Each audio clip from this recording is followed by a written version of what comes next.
우리 함께 보실 말씀은 출애굽기 9장 34절에서 35절까지의 말씀. 오늘은 한 구절이 아니라요, 또 하나의 구절이 있어요. 12장 39절 말씀, 이 두 가지 말씀을 보려고 합니다. 출애굽기 9장 34절에서 35절까지 말씀은 95페이지, 제가 가진 성경의 95페이지에 나와 있고요. 12장 39절 같은 경우에는 100페이지에 나와 있습니다. 둘이 어느 정도 붙어 있죠. 찾으시는데 좀 수월할 거라고 생각해요. 이제 출애굽기 9장 34절에서 35절 말씀 찾았을 거라 생각하고 제가 한번 봉독해 보겠습니다. 바로가 비와 우박과 뇌성에 그친 것을 볼 때에 다시 범죄하여 마음을 완강케 하니 그와 그 신하가 일반이라. 바로의 마음이 강팍하여 이스라엘 자손을 보내지 아니하였으니 여호와께서 모세에게 말씀하심과 같더라. 다음으로 출애굽기 12장 39절 말씀입니다. 100페이지에 나와 있는 출애굽기 12장 39절 말씀 함께 제가 봉독하겠습니다. 그들이 가지고 나온 발교되지 못한 반죽으로 무교병을 구웠으니 이는 그들이 애굽에서 쫓겨남으로 지체할 수 없었음이며 아무 양식도 준비하지 못하였음이었더라. 아멘. 작년 2월로 기억합니다. 네, 어떤 휴가로 동해 바닷가를 갔을 때 이야기예요. 바닷가를 걷다가 그냥 바닥을 문득 봤는데 굉장히 예쁜 돌이 하나 있는 거예요. 초록색으로 반짝반짝 빛나면서, 그림에 보시면은 여기 왼쪽에 나와 있는 그림처럼 여기에는 굉장히 많은 예쁜 돌들이 있는데 그 바다에는 우리가 보통 바닷가에서 보는 돌들 사이에 여기 나와 있는 초록색 예쁜 돌이 보였습니다. 그래서 이걸 하나 집어 들고서는 한참 바라봤습니다. 혹시 내가 보석을 주었나? 혹시 이거 역시 에메랄드 아니야? 하면서 이런 돌이 있었나 하고 한참 들여다봤어요. 그렇게 보다가 옆에 보니까 또 비슷한 돌이 있었어요. 근데 그건 좀 달랐고요. 그 돌을 보니까 내가 지금 들고 있는 돌이 어떤 거구나 라고 알게 되었습니다. 금방 알게 됐어요. 사실은 이 예쁜 돌이 이전까지는 깨어진 소주병이었다는 것을 알게 되었습니다. 이게 오랜 시간 파도에 휩쓸리면서 날카로운 부분이 다 깎여나가고 다듬어지고 언제부턴가 투명한 보석처럼 빛나고 있었던 겁니다. 그게 계속 여행을 하다가 또 다른 곳을 갔는데요. 이번에는 어떤 쪼개어진 바위를 봤습니다. 그 바위를 좀 자세히 봤어요. 또 그 여행에 약간 돌을 좀 자세히 봤던 것 같아요. 자세히 봤더니 이 돌이 깨어진 그 중앙에 보면은 뭔가 패어진 자국이 있었어요. 동그랗게 패어진 자국. 그 패어진 자국 때문에 이 바위가 두 조각이 난 거였습니다. 이 쪼개진 바위 위에는 물방울이 계속 떨어지고 있었어요. 그 쪼개진 바위, 그 위에 떨어진 자리에, 그 물방울이 떨어진 자리에도 계속 움푹하게 파이고 있었습니다. 그 바위가 그러니까 물방울에 의해서 쪼개어졌다고 하더군요. 저번 주부터 바위처럼 단단한 마음을 가진 사람을 우리는 만나고 있습니다. 바로왕이죠. 이 바로왕, 우리가 파라오라고 부르는 이집트의 왕, 자만이 가득 차고 고집스러운 사람이었잖아요. 그죠? 그런데 그의 이야기에서 가장 잘 나오는 단어를 한번 뽑아본다면요, 단연코 이 말이 있습니다. 우리 성경에서 강팍한, 다른 말로 완악한이라는 단어, 이 단어가 가장 많이 쓰이는 단어가 됩니다. 사전에 찾아보니까요, 성격이 까다롭고 고집이 세다라고 나옵니다. 이 말이 제가 성경 찾아보는 것에다가 한번 돌려보니까요, 강팍 치니까 이 10장 안에 4장부터 14장까지 사이에 무려 14번이 나옵니다. 14번. 구약 성서가 원래 쓰인 언어인 이제 그 말로 보게 되면요, 히브리어라고 해요. 그런 거를 그 히브리어에 보면은 이 말이 여러 가지로 보여지지만 그 중에는 무거워진다 혹은 둔감해진다라고 표현되기도 합니다. 우리는 이 둔감해진다는 말에 주목할 필요가 있어요. 이 말이 얼마나 무서운 말인지 주목해야 되고요. 이 말이 얼마나 위험한 말인지 우리는 경계해야 합니다. 바로는 항상 그랬습니다. 저번 주에도 봤다시피 이 바로는요, 경고를 줘도 콧방귀를 끼죠. 진짜로 위협이 오면 어떻게 하나요? 좀 자존심 세우다가 이거 안 되겠다 싶으면은 이게 못에 이제 다리를 붙잡고서라도 어떻게든 간절하게 제발 이거 좀 빼줘라, 제발 나 못 살겠다, 우리 못 살겠다, 이거 좀 어떻게 좀 해줘라. 그럼 너네가 말하는 거 다 들어줄게, 살려주세요, 제발 도와주세요 하고 간절하게 빕니다. 근데 위협이 사라지잖아요. 그러면 은근슬쩍 마음속에 뭔가가 볼록하고 고개를 듭니다. 은근슬쩍 마음속에 고집이, 불안함이, 욕심이 고개를 들이미는 것이죠. 그리고 자세를 바꾸게 됩니다. 내가 언제 그랬어? 하나님이 주시는 시그널을 무시하고 이렇게 반복해서 행동하는 바로 내 마음에 불록 고개를 들이미는 그 감정들, 내 욕심을 위해서 하나님과의 약속을 깨버리고 하나님께서 주시는 시그널을 무시하고 고개를 돌려버리는 이 행동은요, 굉장히 위험한 것입니다. 하나님이 우리 마음속에 계속 똑똑하고 노크를 하십니다. 처음에는 여러 가지 생각을 하게 되죠. 나 자신의 뜻을 돌이키고 내 자신이 무슨 짓을 했는가, 뭐 때문에 이렇게 노크를 주시는가 고민하기도 합니다. 모를 때도 있습니다. 하지만 마치 바위가 물방울에 젖어들듯이 그렇구나, 내가 이렇게 하면 안 되겠구나 라고 생각할 수 있고 내 마음을 돌이킬 기회를 얻습니다. 마치 스펀지에 물방울이 떨어질 때처럼 가르침을 받아 마시게 되는 거죠.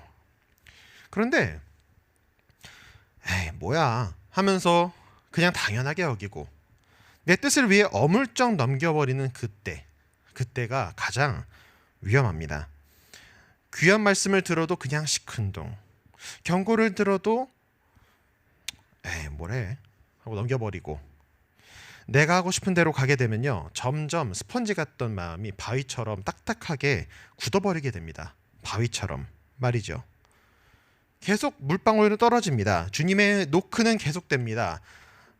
마음 좀 열어주렴 하고 계속 주님은 노크를 하시게 됩니다. 그러나 이 노크가 우리가 그렇게 태연하게 넘기면 넘길수록 이 물방울 소리가, 노크가 당연하게 여겨질수록 우리의 마음 속에 있는 구멍은 점점 깊어집니다. 마치 별 볼 일 없는 것 같은 그 물방울이 바위를 점점 파내듯이 구멍은 깊어지고 언젠가 바위는 쪼개어져서 두동강이 날 수도 있지만 우리는 그냥 그러려니 하고 넘기게 됩니다.